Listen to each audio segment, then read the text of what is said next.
Assalamualaikum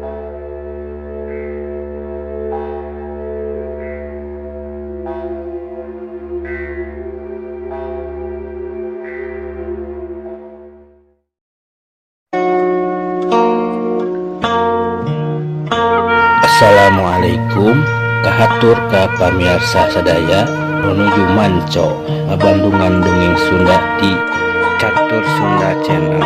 Mugia para wargi sadaya aya dina kasehatan sareng panangtayungan Allah Subhanahu wa taala. Sataacan dilajeng ngabandungan dongengna tim kuring salaku admin ieu channel bade mardih ka pamirsa sadaya kanggo ngarojong kana ieu channel ku perantara noel subscribe na oge toel oge gambar loncengna like jempolna oge komen oge mangga kitu pamardi sim kuring mugia kasayan para wargi sadaya dibalas ku Allah Subhanahu wa taala amin ya robbal alamin. Mangga dilajeng ngabandungan dongengna sok deur.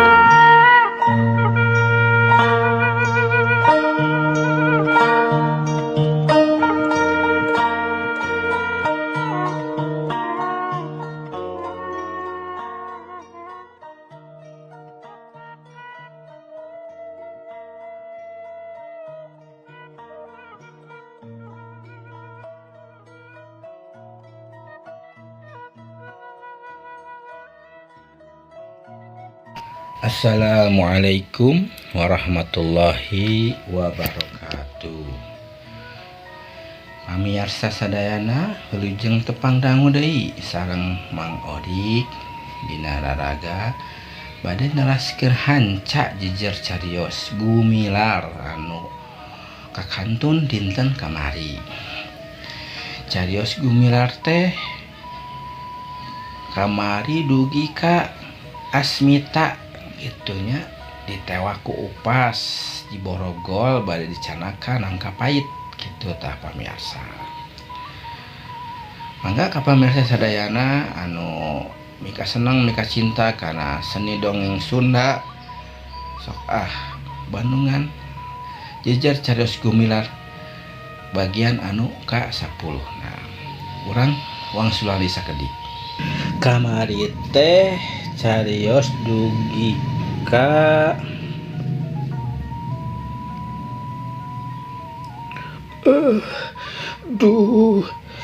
si ieu akang kenandangan panyiksa ujang gumilar palang siang moal bisa tepung deui jeung abah si HP si ujang si nangtung sia cek upas tung saurang morongos bari metot dengan Asmita supaya nangtung jurung kunung Asmita maksakeun nangtung cepret dua nana leungeunna dibangkol anu saterusna manehna digiringkeun dibawa ka nangka pai tah kamari teh dugi ka dinya pamirsa. Mangga urang lajengkeun kumaha carios salajengna sok deur. Si Usin jeung si Warma nu titata dinempokeun bari aran deprok. Neuleuh Asmita geus taya daya nya Asmita geus taya daya teh maranehanana ngagiridig miheulaan anu sajen bari popoyongkodan. Teu anta parah deui atuh ngan habek bae. Ngahujanan ku paneunggel ka Asmita. Solontot Asmita teh labuh habek deui ditaleunggelan deui ku ditenggel pundukna ku si Warma dibagong mogokeun nepi ka nambru teu walakaya. Keur kitu jol si babah gondok nempo Asmita keur ngajoplak sareungeuh manehna seuri kuncung-kuncung nyamperkeun pok manehna ngomong hanya hahaha tulung sia teh katangkep ayeuna mah Asmita anu mata sia ulah olo-olo kuwani ka pamalentah ayeuna sia sampai ka mati rasakeun sia turunan orang jahat asal turunan orang jahat bapak sia jahat sia oge jahat sia bari kecrot wae si babah gondok teh nyiduh kana beungeut Asmita Ti ditu nama males kan jadi meureun. Dumeh ti heula manehna kungsi dilagrageun. Asmita peureum bari Cipanon mah teu waleh murubut. Najan syariatna mah manehna teh geus teu walakaya. Tapi dina jero hatena mah saha nu nyaho nyongkap ngegedur nguntab-nguntab ka musuh-musuhna. Anu jadi lautan seuneu amarah nu moal bisa pareum satungtung musuh-musuhna teu acan geheng-gengek ngajadi lebu. Sakedeung oge pamirsa, beja-beja geus nyebar ka mana-mana. Tungtung nama teu sirikna saban hulu, kabeh geus pada ngadenge. Boh di kampung Sedahurip nya Songkol jeung Cicaparian Asmita geus ditangkep lantaran ngajual areng teu make surat pas atawa surat izin. Malah cenah kaayaan Asmita waktu digirekeun teh geus kacida ruksakna. Antaran waktu rek ditangkep teh ngalawan heula. Nya si barang ngadenge beja salakina ditangkep teh anak koceak bae ngajerit. Midangdam aluk-alukan bari ngagugulung budakna. Kumampang sasambatnya nyambat salakina. Duh, Kang Tata, kumaha atuh abdi ditinggalkeun mah kumaha atuh abdi Kang Tata. Na atuh manit teuingeun geuning Bapak hidup teh ayeuna mah nandangan cilaka ujang. Geus puguh aki hidup ujang. Oge tambol-ambol ayeuna disusul deui ku Bapak hidup.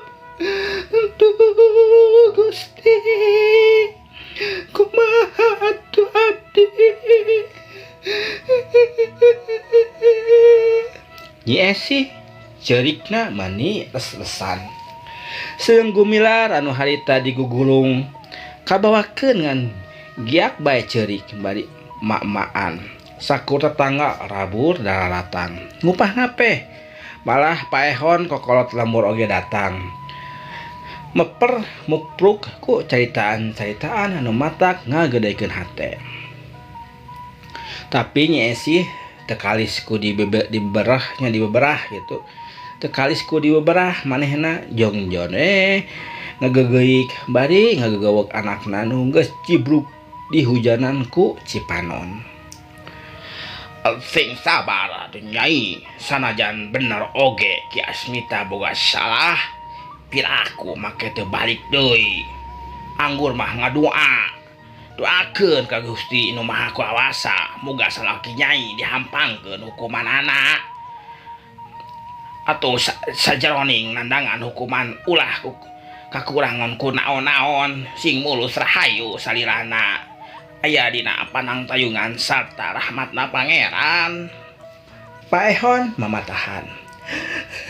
Aduh Bapak, abdi mah sok sieun sapertos abahna wae. Akhirna si Ujang geuning dugi ayeuna tambol-ambol. Kumaha mun Kang Tata teh bisa mulang deui.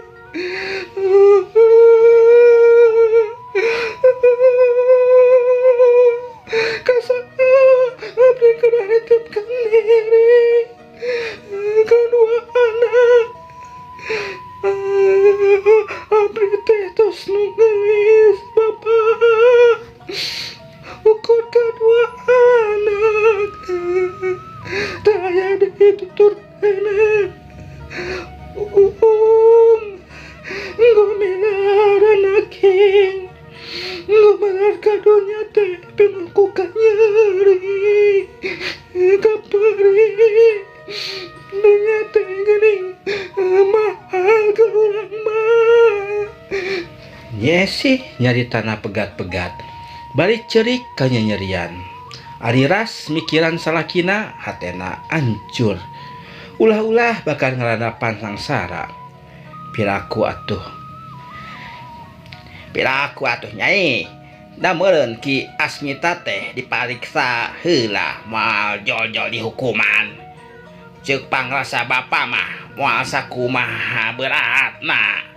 Paehon ngagedean hate Nyi Esi. Mengeta wae bapa. Saun nu nyarita mah disiksa heula. Duh, Kang Tata, mun nyate di kakaya, tungtingan, ngening abah sapi oge, kesalahan teu sapira, nugi gayana, ngereles leungit, tembol-embol,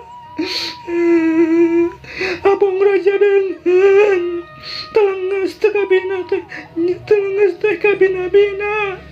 Iya deh juragan lurah. Taya pisan kanya anak karahayat. Nya boy sih. Ari beja mah pan beje sok tarasah sahinasna. Cek Pak Ehon bari ngalimba. Ari rasku cacarita Nyi Esi anu nyebut-nyebut raja deungeun. Kukitu nama memang nya sok sanajan ukur beja kapan kajajan di Cimareme oge sakitu kejemna anu karanapan ku para kanca Haji Hasan teh.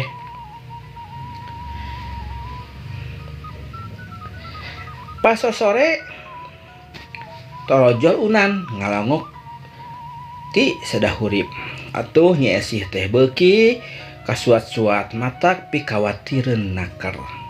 Panona carindul, buuk acak-acakan, ruag-ruig bari ngagegeuk, ceurik kanyinyerian. Bluk nyuuh kana golodog, sedang gumilan mah tetep ditetangkep. Unan hatena ngahelas, nempo kaayaan Nyi Esih teh. Sanggeus mapatahan ala kadarna manehna janji, yen isukan rek maluruh ka Garut, oge manehna nyanggupan rek nyumbang sasiereun sabeunyereun. Bohku beas atau aku duit. Malah Nyi Esih ulah ripuh teuing dumeh ditinggalkeun kuno jadi salakina.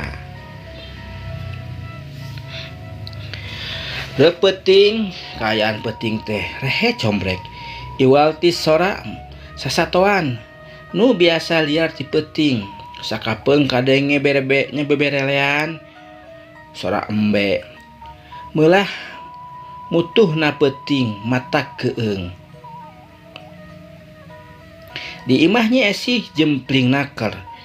Gumilar nu biasa nama ceceleukeuteukan mun keur diheureyan ku indungna teh. Harita mah taya sora-sora acan. Imah kawas nu eueuh eusian. Tatangga nu deukeut sok sieun Nyi Esih kumaha onam. Heug ditarampo tina bilik nu molongo. Katempo Nyi Esih keur andeprok emok cabok. Najan teu kadenge sorana jelas katempo tina caangna cempor yen Nyi Esih keur ceurik. Beungeutna baseuh cipruk ku cimata nu ting borelak ka caangan. Gigireunana gumilarkeun nyekeur ngagebrak. Budak nu can boga pikiran naon-naon mireungeuh indungna hujan panon teh kalahkah tibra. Geus karuha Nyi Esih aya sarta teu matak pi ka salempangeun mah leos bae nu ngarintip teh balalik deui ka imahna sewang-sewangan bari mawah hate nu ngalakacak. Ngahlas ari ras mikiran nasib Nyi Esih nu ditinggalkeun ku salakina anu boa jeung kumaha nasibna. Peuting eta geus jempling pangusi lembur geus pada ngagebrak ngereureuhkeun kacape balas digawe ti beurang. Cing porongkol disimbut samping puguh angin sakitu ngagelebugna asup tina sela-sela liang belik salancar. Tapi pikeun anu geus biasa mah teu matak jadi gangguan. Angin-angin ngagelebug teh huai mah tetep marelak anu antukna guher deui sare tibra dipepende ku jemplingna peuting. juringkang aya nu sasalingkeran malipir ka tukang imah Nyi Esih. Sanajan harita keur poek bulan tapi da puguh bentang mah baranang. Tingkartip tingkariceup di luhur langit teu burung sok sanajan ukur remeng-remeng jelas ka tembong. Ting juringkangna lobana tiluan tuluy cinggelisir kana bilik naong ka jero imah nu damar cempena masih keneh tembong ti luar ngaganteng hurung. Sapi kebenaran urang asup we ketrok pantona lalaunan ceuk nusa urang. Kojengkang nuduaan mulu panto hati-hati pisan. Trok nusa urang ngetrokan panto lalaunan. Tapi ku Nyi Esih mah kadenge atranaker. Saha Nyi Esih hatina tugteg ulah-ulah nu datang teh salakina. Akang di Puaranjang Asmita tembalna gebeg cer. Nyi Esih ngedeg-deg bakating ku ngarasa bunga nu lain di kieuna. Eukeur mah dita tadi oge manehna teh ngajentul mikiran salakina ari ieu aya nu datang ngakukeun titahanana. Geus teu panjang mikir deui sumawona make boga hati timburu goreng mah gancang manehna muka panto bray dibuka bus eta jelema teh asup ka jero. Kukupingan teh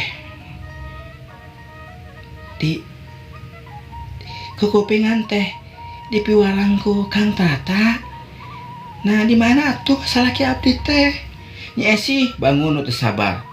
Beungeutna geus mimiti tembong marah mai. Cipanono tadi ngagarendang keneh disusan ku pangais anakna.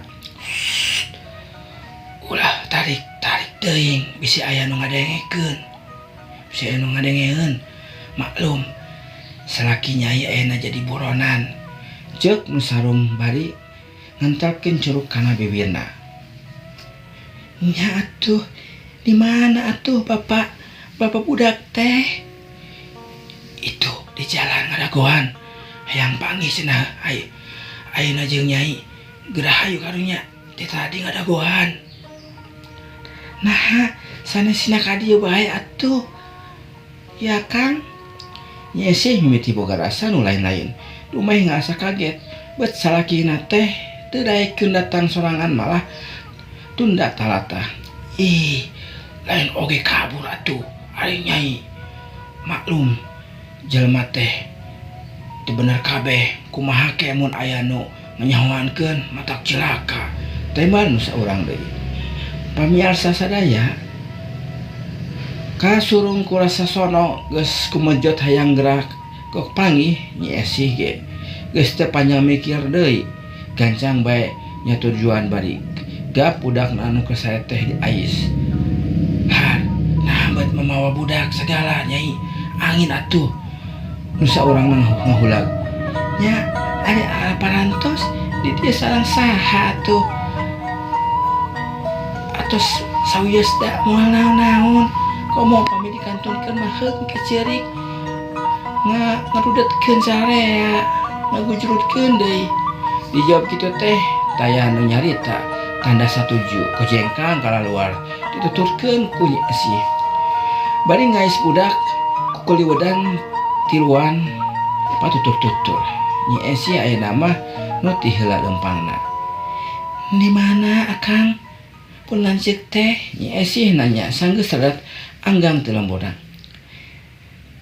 Teras kalebak Nyai, teras ceuk nu sarung saurang nembalan. Atuh meni jauh-jauh teuing. Saket kalambur mah bisi aya nu nangenan tuh. Dina pudunan itu mengkol kalebah kaduhu di saung kebon ngadagoan teh ayu. Anu saurang nuduhkeun lebah-lebahana. Tapi ku Nyi Esih teu kadeuleu lebah-lebahna da puguh poek saangna oge ku sinar bentang. Nyi Esih teu barang tanya deui manehna terus lempang barang manehna ngarasa yen jalan beki mudun di tukang aya nu Noel di titah mengkol ka jero kebon. Nya Esih nurut ayeuna manehna di tengah pairing-iring ku kurebutan di jero kebon. Teu lila reg lalaki nu dituturkeun teh eureun. Si horeng geus nepi ka saung kebon. Kadeule nyebelegedegna saung rangon. "Di mana Kang Tata teh, Akang?" Nyi Esih nanya. Sorana ngageter, hatena ratu deg-degan. "Itu tuh di luhur, naik we Nyai," tembal nu saurang bari nyurungkeun Nyi Esih.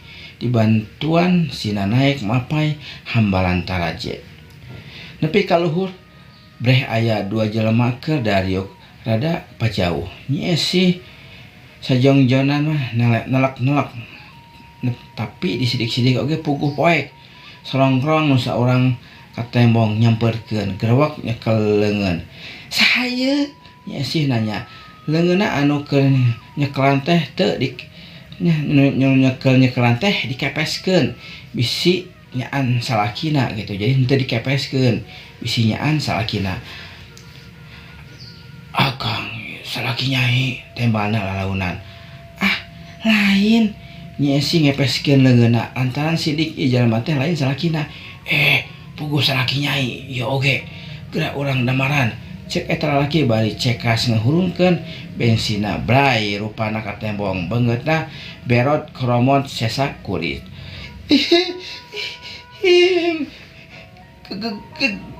Gening lurah.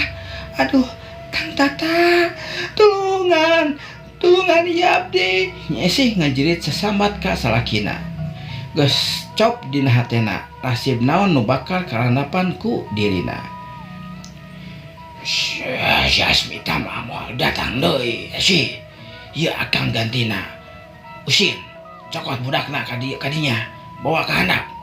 Ceuk eta jalma anu memang tayalian ti Juragan Barja. Najis dieu sia setan. Najis. Anak aing dikumahakeun. Kang Tata, Tolong Kang Tata." Nyi Esih jejeritan. Si Usin ngenyang gumilar dibawa ka hareup. Kojengkang si Usin satengah tuturubun turun ti saung bari nangkep gumilar anu oge ngadadak nyaring sarta teu reureuh dedengekan ngarasa reuas jeung sieun puguh hudang kagaleuwahkeun turug-turug dedeleuanana poek. Ulah-ulah budak dalah kolot oge matak ting puringkak mun taya batur mah. Kalawan taya ras-rasan pisan, budak teh dibekem nu saterusna diwolan lamak sesuaikan pangsina.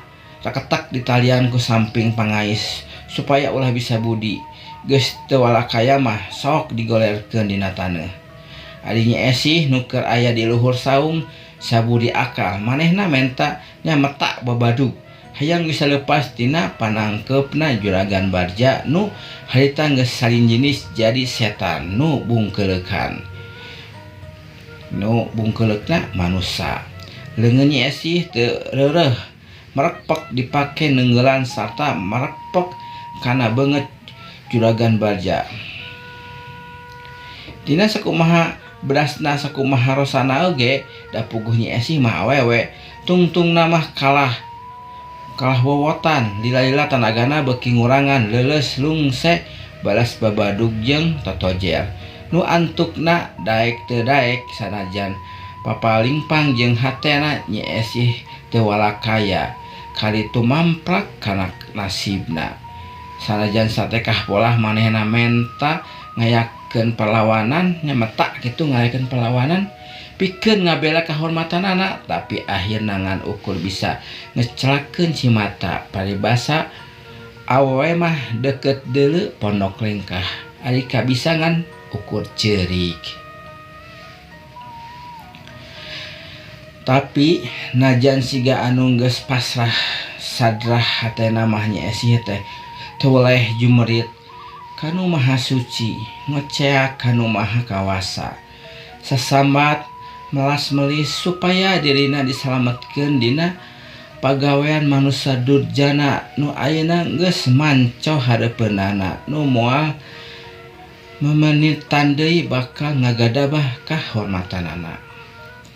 Memang dina mangsa nu keur kacida sulitna di mana leungeun-leungeun manusia teu karong bakal bisa mere pitulung ngan pangeran nu maha kawasa anu ngan hiji-hijina anu baris mere pitulung sanajan keur sakumaha rumitna kaayaan.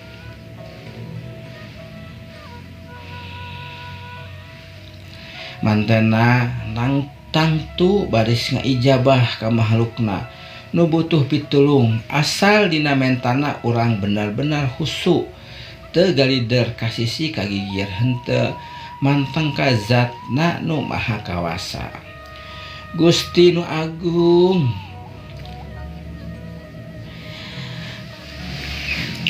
Gusti nu agung, mugi-mugi Gusti nang tayungan ka diri abdi. Mugi Gusti nyalametkeun ka diri abdi. Nah maksud jalma anu bade maksa mirusak. Duh Gusti, kumaha nasib diri abdi upami dugikeun kagadabah kahormatan ku ieu jalma. Langkung saya dicabut bae nyawa abdi Gusti. Abdi pasrah, abdi ridho Gusti. Nyi Esi sesambat di jero hatena muntang-muntang ka pangeran bari panon nama beureum. Cipanon merebay maseuhan dua pipina. Sanajan benar harita teh poek tapi manehna teu kaduga ari kudu mireungeuh rigigna eta jalma nu bakal ngawut-ngawut kahormatanana. Sakitu heula pamirsa cekapkeun carios gumilar kanggo dinten ayeuna. Mugia tiasa kasambung deui ka payuna nya. Hatur nuhun ka sadayana pamirsa kanggo perhatosanana sareng dukunganana anu teu waleh-waleh ku Mang Odik disuhunkeun kanggo subscribe-na, like-na oge, komen-komen mangga tah di kolom komentar kanggo kritik sarana. Gambar loncengna oge ditoel supados kanggo uploadan enggal tiasa kauningaku pamirsa sadayana. Hanukeun hapunten sakali deui ka pamirsa sadayana tina segala kalepatan. Bobor sapanon carang sapakan. Wabillahi taufik wal hidayah. Wassalamualaikum warahmatullahi wabarakatuh. Cag permios.